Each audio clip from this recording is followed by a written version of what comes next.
The same people who tell you that you can eat anything you want during a cut are the same people who have never really been fat in their life. I've seen trainers online, they'll eat like 2 donuts and say that as long as I am in a calorie deficit, it does not matter what I eat and I'll lose weight. This is true about losing weight, is that as long as you're in a calorie deficit, I don't care what you eat, you will lose weight. But let's get one major concept out the way first, which is that weight loss does not equals to fat loss. And I think most people, you guys want to lose fat and not muscle mass. But let's say if you don't eat enough calories and you eat quote unquote garbage food, when you lose weight, even at a calorie deficit, you're gonna lose some lean muscle mass as well. And I don't think that's what you want. Another problem is that let's say you eat 800 calories worth of donuts, right? Two donuts will probably land you around 800 calories of donuts, a Krispy Kreme or whatever not, okay?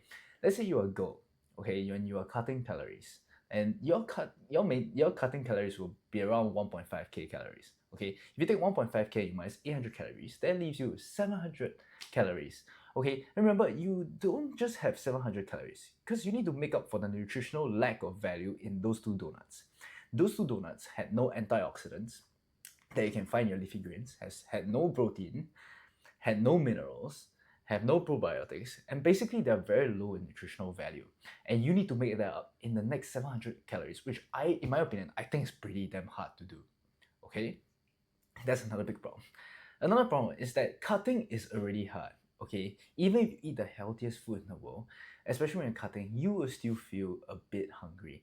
But by you eating garbage food, which don't keep you satiated as much as, for example, better food sources like your vegetables, okay, your good carbs like that satiating carb, like for example potatoes, you're just gonna make yourself even hungrier than you need to be. And hunger is something you might beat for a day. It's something you might beat for a week. It's something you might beat even for a month.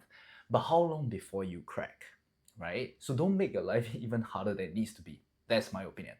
Okay, so at the end of the day, am I saying that, oh, you cannot eat any junk food at all? That is not what I'm saying. Okay, there is a time and place for everything. But am I saying that it does not matter what food you put in your mouth as long as you're in a calorie deficit? That part I don't agree with.